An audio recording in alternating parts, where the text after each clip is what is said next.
고린도전서 15장 29절부터 34절 우리 합심하여서 함께 읽도록 하겠습니다. 시작.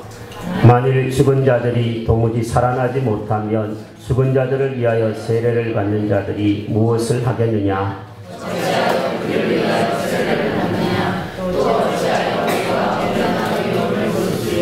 형제들아, 내가 그리스도 예수 우리 주 안에서 가진 바 너희에 대한 나의 자랑을 두고 단언하노니 나는 날마다 죽노라.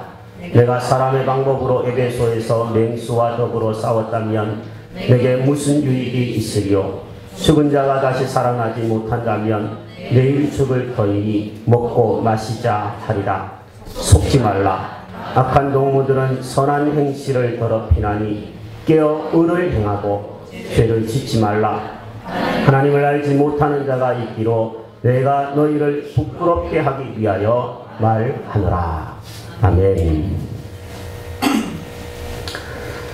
간혹 교회를 다니면서도 예수님의 부활을 믿지 않는 사람들이 있습니다.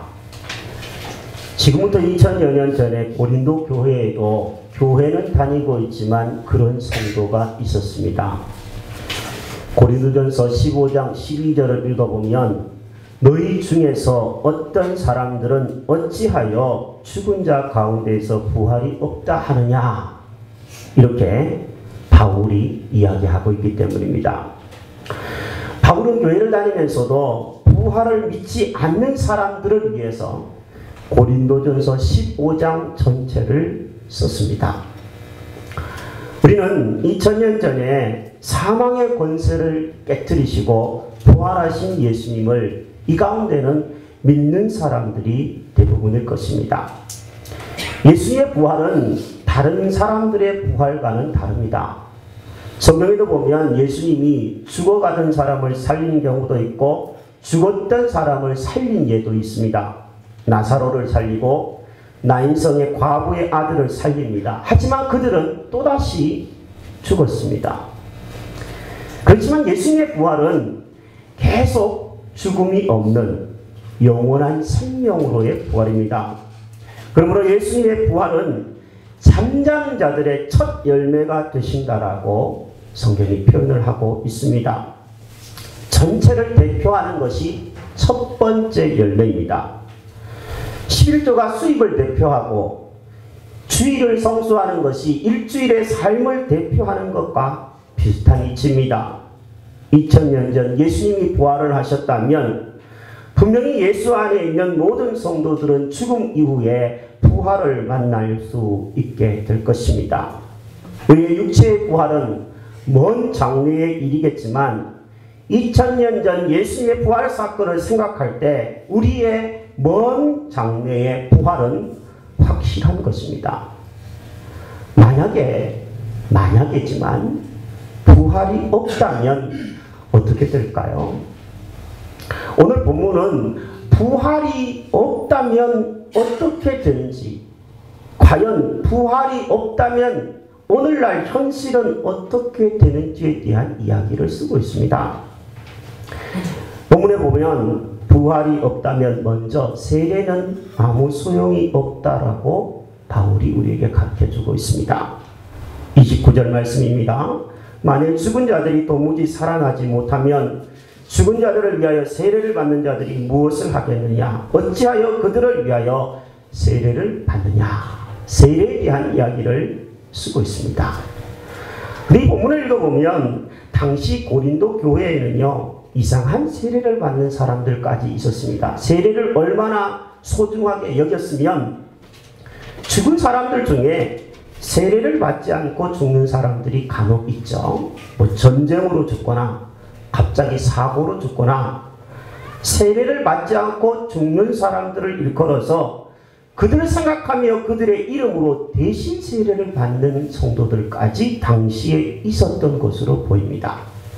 그만큼 이것이 논란이 되어서 이걸 우리가 받아들여야 되냐 안 받아들여야 되냐 이렇게 말하면 이야기할 거리들이 너무 많고 받아들이지 않는 쪽이 더 합당하다고 생각하는데, 아무튼 이 시대에는 이만큼 세례가 소중하게 여겨졌다라는 이야기입니다. 바울은 만약에 이렇게 세례를 베푸는 것이 이렇게 중요하게 생각하는 사람들이 많은데, 만약에 부활이 없다면 세례가 무슨 소용이 있느냐, 이렇게 반문을 하고 있는 겁니다. 오늘날도 마찬가지입니다. 만약에 부활이 없다면 여러분과 제가 받은 세례는 무용지물입니다. 세례가 뭡니까? 세례라고 하는 것은 죄에 대해서 내가 죽는다, 그런 의미가 있고요. 예수 안에서 내가 새롭게 산다, 이런 죽음과 부활을 상징하는 대표적인 것입니다. 그런데 부활이 없다면 세례를 왜 받느냐는 말입니다. 얼마 전에 멀리 저기 평택에서 살고 있는 정현철 형제가 전화를 했어요. 전화를 한 요지가 뭐냐면, 태어난 아이들의 유아 세례를 우리 교회에서 받고 싶다라고 얘기를 했습니다. 얼마 전에는 시온이라고 하는 아들도 태어나고 몇 살 된 수아라고 하는 딸도 있는데, 저는 수아도 유아 세례를 받은 줄 알았는데 안 받았다고 그러더라고요. 그러면서 두 아이의 세례를 이번 부활절에 혹시 받을 수 있냐고 전화를 걸어왔어요. 시간도 촉박하고 그래서 가을에 추수감사절 때 받자고 제의를 했습니다. 유아세례 여러분 왜 받는지를 기억을 한번 해보시기를 바랍니다. 어린아이들이 믿음으로 잘 양육되기를 바라면서 부모의 서약으로 유아세례를 받습니다. 그리고 정말 만약에 있을 수도 있는 유아들이 사고로 이 땅을 떠났을 때도 부활을 소망하면서 우리는 아이들에게 유아세례를 받도록 합니다. 부활이 없다면 유아세례가 무슨 소용이 있고 무슨 의미가 있단 말입니까? 우리는 바른 신앙 고백을 할 수 있을 때 유아세례든 세례든 미루지 않고 받는 것이 좋습니다. 저의 경우를 보더라도 그렇습니다. 저는 중학교 2학년 때 겨울부터 교회 생활을 시작했는데 중3 때 세례를 받을 수 있는 기회가 있었습니다. 교회에서 이제 나이가 만 14세가 지냈으니 믿음을 고백하고 세례를 받을 것을 권해왔습니다. 그런데 제가 안 받겠다고 그랬습니다. 조금 더 믿음이 생기면, 조금 더 내 행실이 올바라지면 그때 가서 세례를 받겠다고 미루었습니다. 근데 그때 미루고 나니까 고등학교 1학년이 돼도 못 받겠고, 2학년이 돼도 똑같고, 3학년이 돼도 똑같고, 대학생이 되어도 내 모습은 여전히 부끄럽고 믿음은 별로 없는 것 같이 느껴졌습니다. 급기야 제가 세례를 언제 받았냐면 군대 가서, 소위 말해서 남자들이 별로 좋아하지 않는 군에서 세례를 받은 사람입니다. 군에서 세례 받으면 어떻게 받는지 남자들은 알 겁니다. 수천 명 모아놓고 지나갑니다. 그냥 막 지나갑니다. 네. 그러면서 이 세례를 내가 받은 건가 싶어서 어떤 분은 군에서 세례 받은 것은 무효, 다시 세례 받으면 안 되냐고 목사님에게 상담을 하는 사람이 있을 정도입니다. 저는 그렇다고 해서 세례를 다시 베풀지는 않을 겁니다. 저도 다시 받지는 않았습니다. 하지만 세례를 받고 나서 제가 깨달은 것은 믿음이 그때부터 더 생기더라는 겁니다. 하나님의 은혜가 있고 내가 하나님의 자녀됨을 알게 되고 주변의 믿음의 좋은 동료들을 만나게 된 것은 세례 이후였습니다.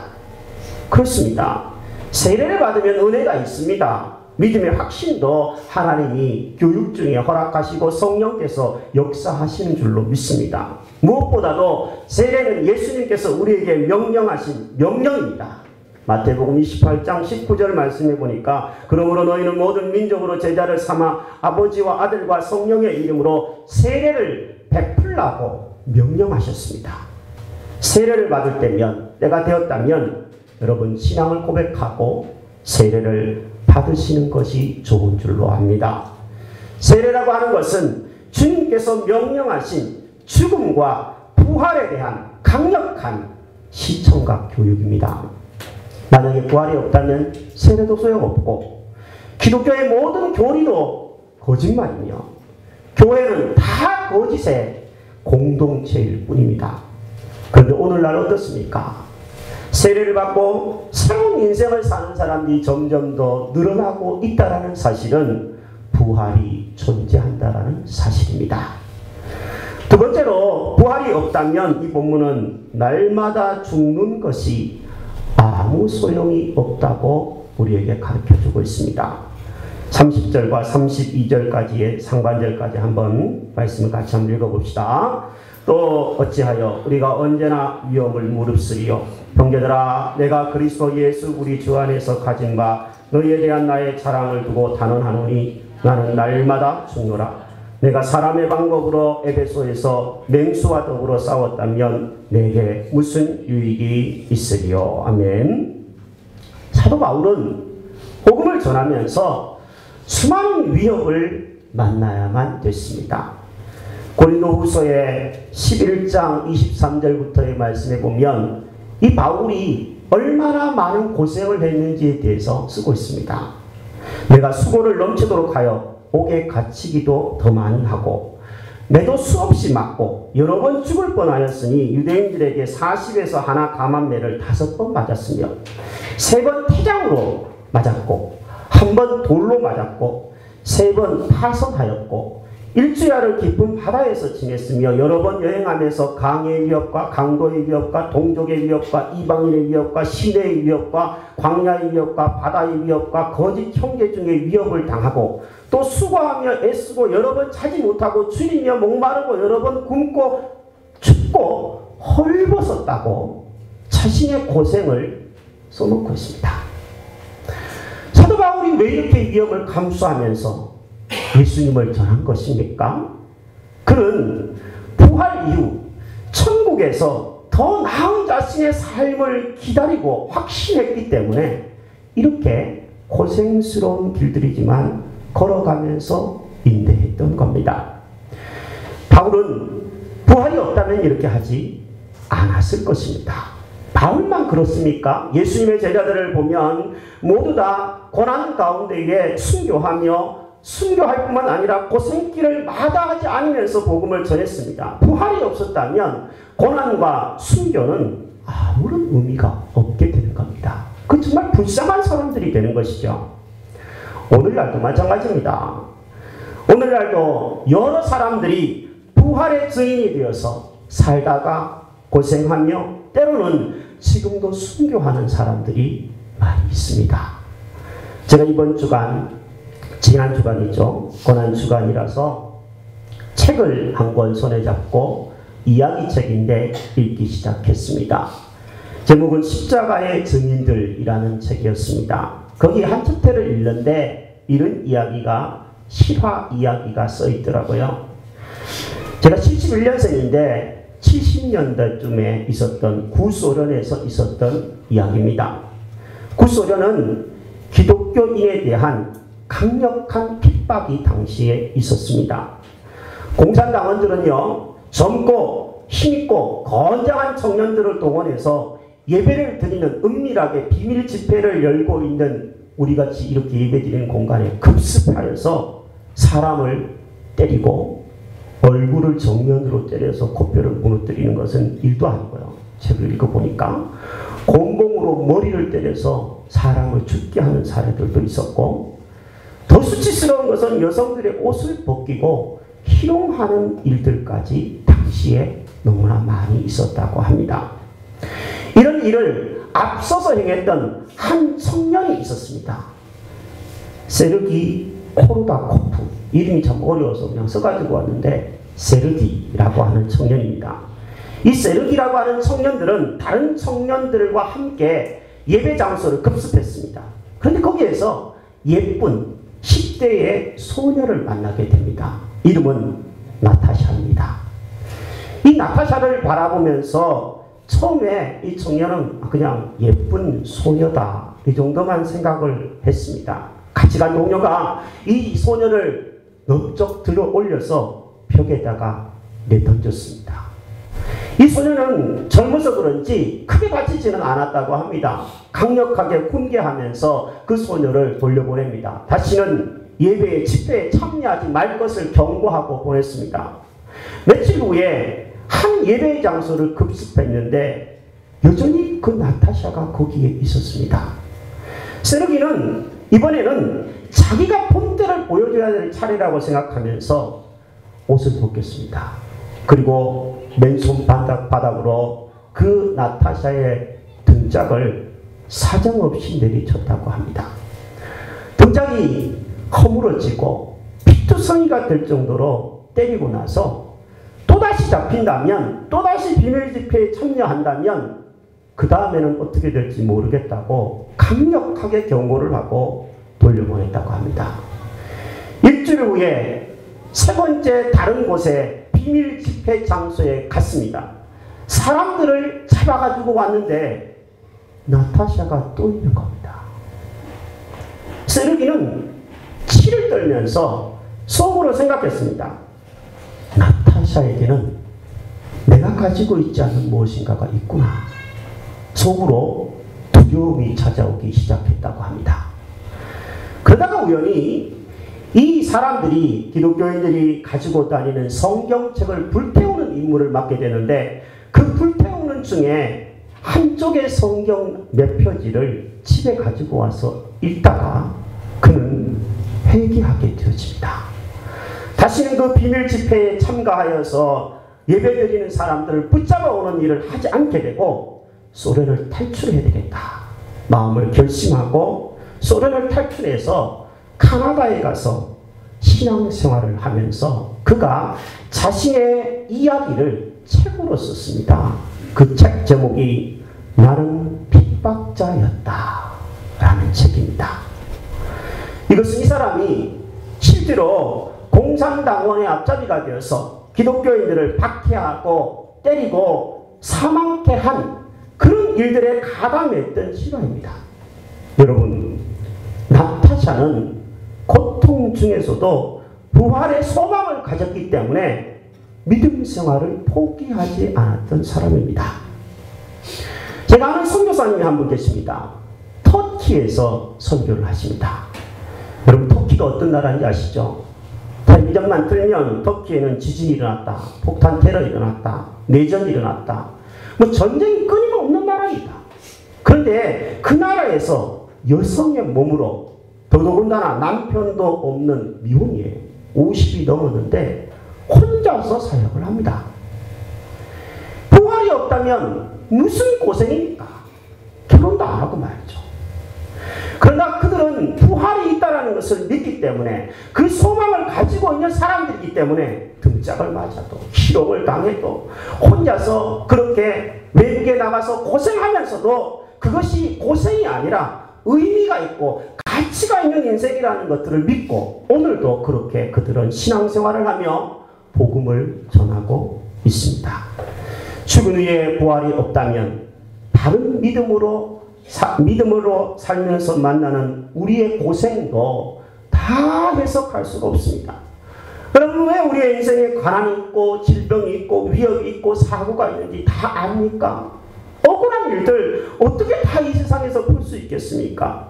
그 억울한 일들 다 풀 수 있기 위해서라도 주님은 부활을 우리 가운데 허락하실 줄로 믿습니다. 끝으로 세 번째로, 부활이 없다면 죄악이 이 세상에 성행할 수밖에 없습니다. 32절 하반절부터 읽습니다. 죽은 자가 다시 살아나지 못한다면 내일 죽을 터이니 먹고 마시자 하리라. 속지 말라. 악한 농부들은 선한 행실을 더럽히나니 깨어 의를 행하고 죄를 짓지 말라. 하나님을 알지 못하는 자가 있기로 내가 너희를 부끄럽게 하기 위하여 말하노라. 아멘. 만약에 부활이 없다고 생각하는 자들이 있다면 이 세상이 전부라고 생각하는 사람들입니다. 세상이 전부라고 생각하는 사람들은 어떻게 살까요? 여기 나와 있어요. 먹고 마시고 즐기자. 오늘 또 이 세상에서 다 누리려고 할 것입니다. 그러니까 수단과 방법을 가리지 않고 뭐 범죄하는 것들은 그거는 뭐 눈 감아주고 그냥 수단과 방법을 가리지 않고 먹고 마시고 즐거워하는 일에만 온통 관심을 기울이게 될 것이니까 거기에는 죄악이 성행할 수밖에 없는 겁니다. 부활이 없다라고 하는 이 생각은 이렇게 엄청난 삶의 행동으로 드러나게 되어집니다. 여러분 주변을 한번 둘러보십시오. 예수 믿는 사람이 범죄를 많이 범하나요? 안 믿는 사람이 많이 범하나요? 여러분이 보기에는 어떻습니까? 안 믿는 사람이 많이 범하는 것 같아요? 교회 다니면서 예수 믿는 사람이 범하는 것 같아요? 더 많이? 당연히 안 믿는 사람이 더 많이 범죄합니다. 왜 그럴까요? 이유가 뭘까요? 하나님이 없다? 부활이 어디 있느냐? 봤냐? 그냥 이 세상에서나 잘 살아라. 그게 그 사람들의 주장이에요. 그러니까 그 사람들은 이 세상에서 잘 살기 위해서 모든 것들을 다 하는 겁니다. 부활이 있다고 믿는 사람과 없다고 믿는 사람은 죽을 때도 태도가 다릅니다. 세브란스 병원에서 간호사로 일하고 있었던 한 사람이 있었습니다. 이 간호사는 임종 환자를 담당하는 처녀였습니다. 마지막 숨을 거두는 사람을 지켜보니까 매일 똑같은 일을 하는데 이 간호사가 죽는 게 다른 거예요. 어떤 사람은 죽음을 앞에 목전에 두면 죽지 않겠다고 소리를 지르고 발버둥을 치고 두려워 벌벌 떠는 사람들이 있고, 또 어떤 사람은 죽음 앞에 편하게 죽음을 맞이하고 유언하고 기쁘게 가는 사람들도 있다는 거죠. 도대체 이 차이가 뭘까? 그는 생각을 해보기 시작합니다. 그녀는 그래서 이 환자들의 그 기록지를 살펴보면서 환자들의 종교란을 살펴보기 시작했다고 합니다. 그랬더니 해답이 나왔어요. 죽음을 초연하게 맞이하는 사람들은 모두 다 예수 그리스도를 믿는 사람들이라는 겁니다. 그래서 이 처녀는 그때까지 교회를 안 다니고 예수를 안 믿었던 사람인데 결심을 하기 시작합니다. 내가 교회를 다녀야 되겠구나. 이것은 틀림없이 죽음을 초월하는 어떤 힘이 기독교에 있기 때문이다 생각하면서 교회를 다니면서 세례를 받고 하나님을 믿는 사람이 됩니다. 그리고 그는 이 영생에 대한 진리가 너무나 감격스러워서 자기의 일을 중단합니다. 외국으로 건너가서 신학을 연구하고 나중에는 신학교 교수가 되어서 귀국했습니다. 이 사람의 제자가 지금도 한국 교회에 많이 있습니다. 여러분, 고린도교회 성도들 가운데에 잘못된 생각에 빠져 있는 사람들, 부활이 없다고 말하면서 잘못된 행실을 일삼고 있는 사람들에게 바울은 명령합니다. 속지 말아라. 깨어라. 의를 행하고 죄를 짓지 말아라. 이렇게 명령했습니다. 오늘 이 명령은 성령님께서 우리에게 하시는 그 명령입니다. 사랑하는 여러분들이요, 부활이 없다고 말하는 세상에 속지 마시오. 깨어 의를 행하시오. 여러분은 죽음과 부활로 하나님 앞에 설 자들이니 그때의 부끄러움을 당하지 않도록 죄짓지 말고 사시오. 주의 성령의 음성을 듣고 부활의 아침을 맞이하는 여러분과 저가 되기를 바랍니다. 말씀을 마무리합니다. 부활이 없다면 세례나 모든 교리는 아무 소용이 없습니다. 부활이 없다면 날마다 죽는 것도 고난을 참는 것도 아무 소용이 없게 됩니다. 부활이 없다면 죄악이 성행할 수밖에 없습니다. 부활은 있어야만 하고, 아니, 부활은 있습니다. 산책을 하면서 보니까 추운 겨울을 이겨낸 나무에서 꽃이 피었더라고요. 산수유가 피었습니다. 목련이 몽우리가 맺혔습니다. 이제 곧 개나리가 피고 진달래가 피고 철쭉이 피고 장미가 피어서 지천에 환할 것입니다. 부활은 있어야 합니다. 아니, 부활은 반드시 있습니다. 부활의 증거는 겨울을 버텨낸 그 봄꽃들에게서부터 찾을 수 있습니다. 부활의 증거는 고난 속에서도 믿음을 꽃피우는 성도들을 볼 때 있습니다. 부활의 증거는 어려움 속에서도 살아남은 교회를 통하여서 찾아오는 것이고, 생명의 꽃을 피우는 희망의 꽃, 희망의 교회가 부활의 증거가 되는 줄로 믿습니다. 우리 시간에 바울의 이야기를 다시 한번 귀담아 들으면서 성찬에 참여했으면 좋겠습니다. 바울은 이렇게 얘기합니다. 나는 날마다 죽노라. 왜 죽는 겁니까? 죽는다는 게 도대체 뭡니까? 죽는다는 것은 항상 예수의 죽음을 몸에 짊어진다라는 뜻이고, 자기를 부인하고 십자가를 진다라는 뜻인데, 왜 바울은 이렇게 한 겁니까? 바로 부활을, 영생을 믿기 때문에 그렇게 한 것입니다. 이제 우리는 이 송찬과 떡과 잔을 나누면서 주의 죽으심 안에서 나가 죽고 예수로 다시 사는 희망, 새 삶이 시작됨을 믿습니다. 그 마음을 가지고 송찬 예식에 참여하는 여러분과 저가 되기를 주의 이름으로 축복합니다. 기도하십시오.